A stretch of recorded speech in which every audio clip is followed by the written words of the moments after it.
Good morning, welcome to So Let's Sew with Wendy. Thank you for joining me today. If you like what you see, please give me a thumbs up and please subscribe to my channel, it's all free. I think it was last week or the week before, I gave you 3 choices of things that we might like to do and everybody voted for Christmas. So that's what we're going to do. Now I've got this lovely book, so I can't give you exact sizes word for word, but I can show you how to make something similar. So today it's the advent calendar and it's really simple. So let's move over to the desk and I'll show you what to do. Right, to make the advent pockets you need 2 6-inch squares, which I've got here. What we're going to do is place them pretty side to pretty side. I'm just going to give them a little press. If you like to pin, you can pin from here. All we're going to do is mark a turning space, and I generally do that with just a couple of pins. So there we are, there's the pins. What we're going to do is we're going to stitch 1/4 inch all the way around, leaving this gap to turn through. So let's go to the sewing machine.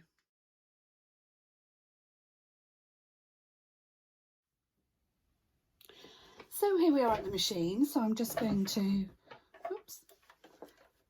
put my presser foot down. I'll take the first pin out.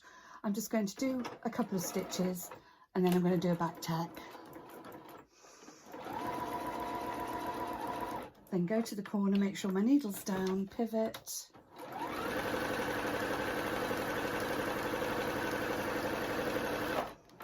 Pivot again.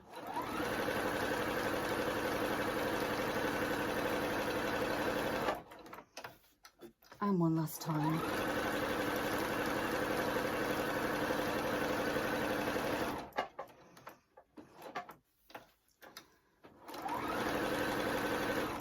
And stop where the pin was, back tack, and cut your thread. So there we have it, nice and simple. We've now got a square that's joined together apart from a little turning gap. So the next place is to go to the ironing board and we'll do the next bit. Right, so here we are at the ironing board. I'll just give it a quick press and I'll get myself a chopstick because we're going to be using that in a moment. So find the gap that you've left and just turn it through. Now these corners here, you can actually cut those off if you like. It will just give you a sharper point. So obviously just cut across, but don't cut your stitching. And you can do that on all 4 corners. There we are. And then we'll turn it through.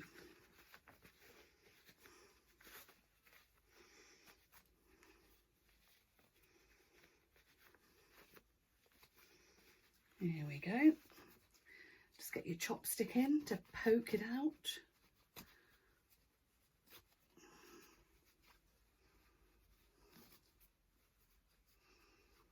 Now I always find it really useful to drag the edge of the chopstick along the seam. It kind of helps to flatten it a little. Sometimes it's best if you actually put it down on your board and drag across. And then this coming down, poking that. So there we are. Let's get rid of these little bits. Give this a good press.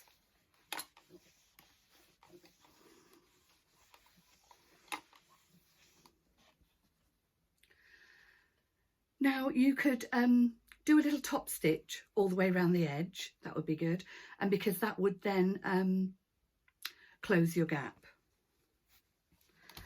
Just for the quickness of this, I'll just give it a quick press. So now what we're going to do is we're going to fold it up like that. So it's not quite folded in half. And then we're going to bring this corner in and this corner in. And it's about 1 inch.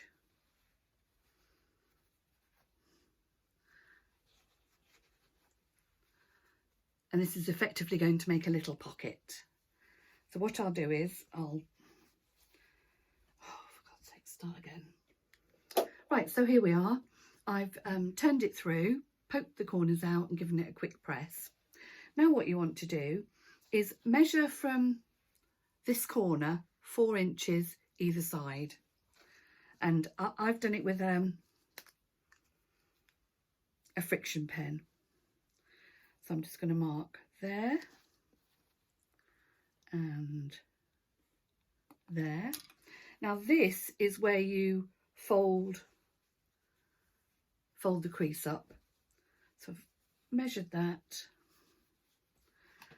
and give it a quick press, and then you fold it in half and just give it a quick crease. Open it up and you'll see the little crease mark there. You're going to fold the middle into there, and then fold the other middle into there, and then I'm just going to pop a pin.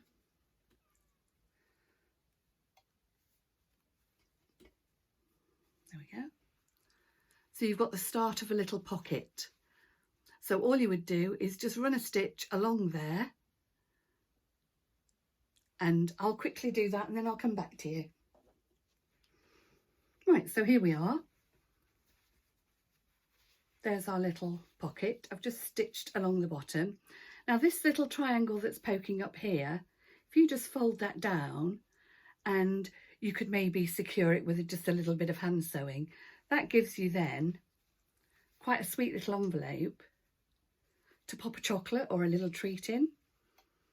So let me just pin this one down just so we can have a see. Or I'll tell you what might be nice on this section here. Might be nice to put a really pretty little button, maybe a Christmas button.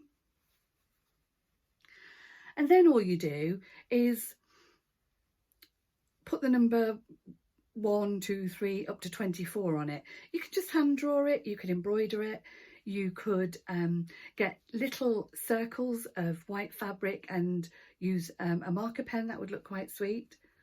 And then you just attach it to the backing of your choice. So this is not the exact pattern out of the book, but it you know, it's an easy one. So just to recap then, it's 2 6-inch squares, pretty side to pretty side, stitch all the way around, leave a turning gap, turn it through, press it, do a top stitch all the way around, measure 4 inches and fold it in. So that will be, this would be the triangle that's 4 inches. Fold the ends in to meet, fold the flap down, stitch a button on it, and there you have it. A lovely little advent calendar. If you do decide to make it, I would be really interested to see pictures, so that would be great. Okay, so I'll do another one maybe tomorrow, but I'm probably going to do a snowman. A snowman would be good, I think. Anyway, take care. Thank you so much for watching, and as always, look after yourself.